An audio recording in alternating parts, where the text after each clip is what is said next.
ఉదయగిరి నియోజకవర్గ అభివృద్దికి ప్రణాళికాబద్దంగా కృషి చేస్తున్నట్లు ఉదయగిరి ఎమ్మెల్యే కాకట సురేష్ తెలిపారు.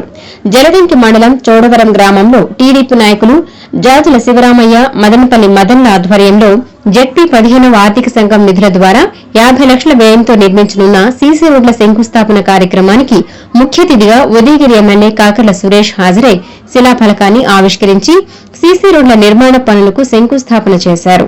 ఈ సందర్భంగా ఎమ్మెల్యే కాకర్ల సురేష్ మాట్లాడుతూ గ్రామీణ ప్రాంతాల సమగ్ర అభివృద్దికి ప్రజలకు నాణ్యమైన మౌలిక వసతులు అందించడమే కూటమి ప్రభుత్వ ప్రధాన లక్ష్యమని తెలిపారు.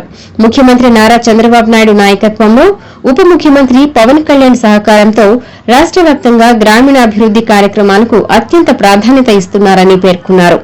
అందులో భాగంగానే చోడవరం గ్రామంలో 50 లక్షల రూపాయల వ్యయంతో సీసీ రోడ్ల నిర్మాణ పనులను ప్రారంభించడం జరుగుతుందని తెలిపారు.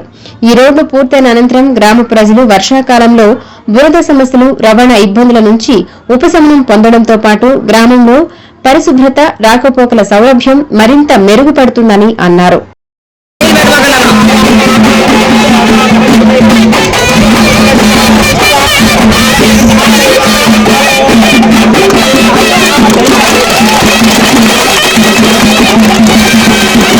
ఈ కార్యక్రమంలో తెలుగుదేశం పార్టీ మండల అధ్యకుడు మునగాల తిరుమల రెడ్డి, ఎంపీడీఓ రవీంద్ర, తహసీల్దార్ సీతా మహాలక్ష్మి, పీఆర్ఏఈ వాణి, సొసైటీ అధ్యకుడు Appalanaidu, director Madhusudan Reddy, TDP senior నేతలు వంటేరు జయచంద్రారెడ్డి, పులుగుంట మధురెడ్డి, కంచర్ల వినోద్, పూనూరు రామకృష్ణారెడ్డి, కొల్ల రాధాకృష్ణ, కూటమి నాయకులు, యువత, గ్రామ ప్రజలు పాల్గొన్నారు.